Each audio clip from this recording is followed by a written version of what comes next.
Hello, how are y'all doing today? And the big question is, what's up with Fender? Is Fender Stratocaster, or is it a Kramer Focus? Get that in focused. Which this is actually I still have it. My first guitar I ever owned, what I learned to play on, and note which may come up later, which is Kramer is owned by Gibson Guitars, and they still make their own knockoff Stratocaster as well. Which brings us to the subject of this video today. Something I don't normally do. I usually do guitar playing videos. I haven't put on anything since October, but this news here has come across with Fender winning this lawsuit overseas over the copyright of their body shape of the Stratocaster. And for me, and there's a lot of questions. Is this going to be? Sorry, my phone's gonna. A thing of theirs now, where are they gonna start going after other guitar companies for having knockoff, their own versions of a Stratocaster? This is what Gibson has been doing as well. Gibson has gone after one of my favorite guitar brands, which is Dean, for them having Gibson like guitar shapes that they've had for since the 70s. First off, here I got an article here on guitarworld.com. Fender says the ruling creates enforceable rights against any guitars using the Stratocaster body shape that are manufactured, sold, and distributed into Germany or other countries in the European Union.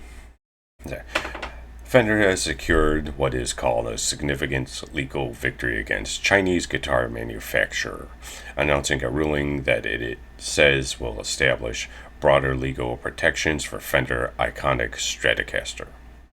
In a press release, Fender announced it had won a court case in the Regional Court of Dusseldorf. That sounds like something out of Harry Potter or something right there. Dusseldorf, leader, the schoolmaster, which has created enforceable rights against any guitar using the Stratocaster body shape that are manufactured, sold, and distributed into Germany or other countries of the European Union, regardless of where those guitars are produced. In essence, Fender says this creates legal precedents and reinforces its ability to protect its designs in global commerce. Now, let's see if it says anything about, a little further down, does it say anything about America? But the ruling comes after a court battle at a Chinese-based instrument manufacturer. I'm probably going to butcher this, but way to go.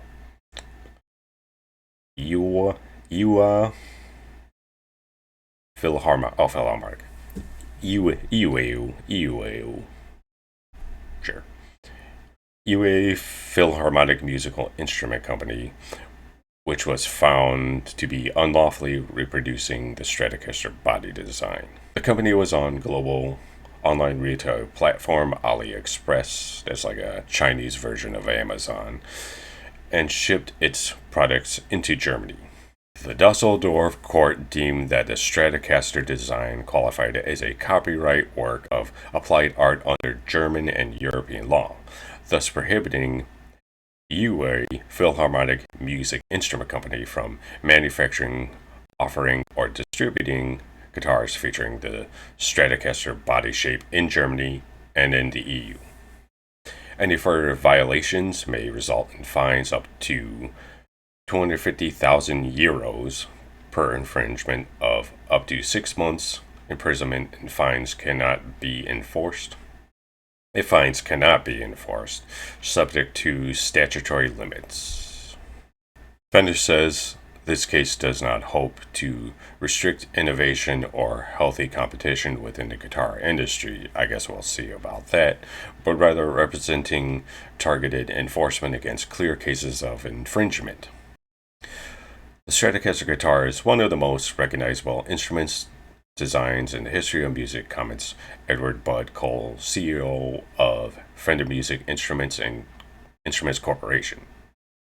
Protecting the integrity of Fender's iconic design is essential to preserving the legacy of the artists and the builders who shaped them.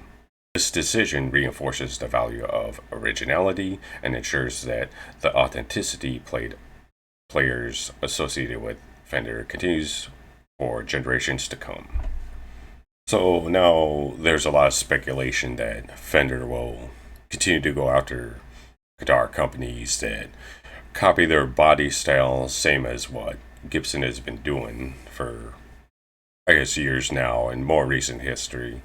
And this is what happens when, I guess, a guitar company isn't owned by guitar players, but by, investment firms. And so I look here according to Grok here, Servco Pacific Inc., also referred to as Servco Pacific, is majority owner of Fender guitars. So that's a big, corporate company owning them. And also looked up, according to Grok, KKR and Co. Inc., Kohlberg, Carvis Roberts, a major private equity firm, is majority owner of Gibson guitars. And we know Gibson has really fallen off over the years. I've never owned a Gibson or a Fender. And according to a lot of their users, they've really fallen off in terms of quality. And also, like a company like Gibson, they're really stubborn about innovation. They don't like to innovate. They like to make the same guitars they've been making for 100 years or whatever. They want to keep making the same guitars they made for decades. Same, Stratocaster, Les Paul. And, like Gibson, I know has lost, signature artists. The guys from, famously the guys from Mastodon, left Gibson because they said their custom shop wouldn't really work with them. They wouldn't give them what they were looking for in their guitars. So they moved to ESP or LTD because they're willing to, innovate more, put new things into it. And that's why, these kind of legacy companies are falling behind. To these newer companies are willing to do more innovative things, different body shapes, different, hardware, different hardware innovations. And that's why, people are leaving these companies, and people are rather pick up, as many people say, like they have a Schecter that's, $600 and it's way better quality than their, Les Paul that's $2,000. And it really bumps me out because, one of my favorite guitar companies, I have three of them, is Dean. Dean was already kind of struggling, but then this Gibson winning a lawsuit over them has, further hurt, their company and their ability to make guitars. They pretty much had to, redesign most of their stuff. And they no longer sell a lot of the models that, made them big, like this one. Like this here is my, I guess in 2003, my Dean Z Phantom Black. I put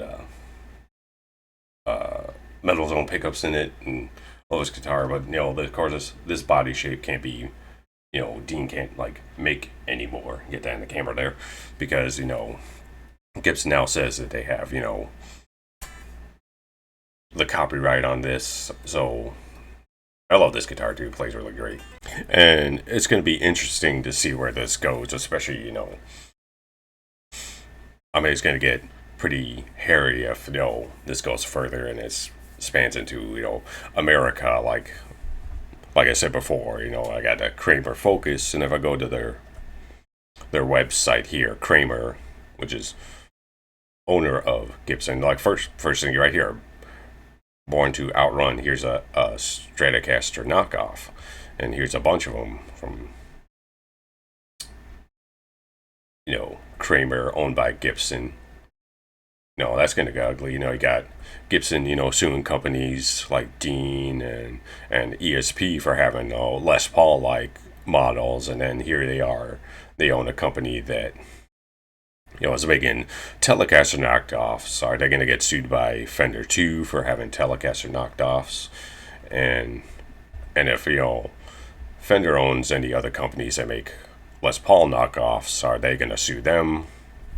And like I said before, this is just what happens when big investment firms own your guitar company. They own it. They look at it as a brand. They look at it for the name. This is why like Marshall Amps makes Bluetooth speakers now and headphones. And so we know Gibson's been struggling, and maybe Fender is struggling too. So they'll get this, instead of making new innovative guitars that people want to buy, the players want to buy. Instead, they're like, well, how can we get some quick revenue? Oh no, let's now sue these companies for money to try to get us more money coming in. It's like who's the oldest like violin company that makes violins? Are they gonna? It's like them suing another violin company because hey, you copied our violin design. And does that even make sense? So in conclusion, this really isn't good for the guitar industry at all. And I think despite this, Fender and Gibson are probably gonna continue to lose more ground to these other guitar brands like PRS and Schecter and Strandberg that are offering more innovations that people are looking for. So that's the end of my video. Thanks for watching. If you watch, give me a like, subscribe, share where you can, and I'll catch y'all later.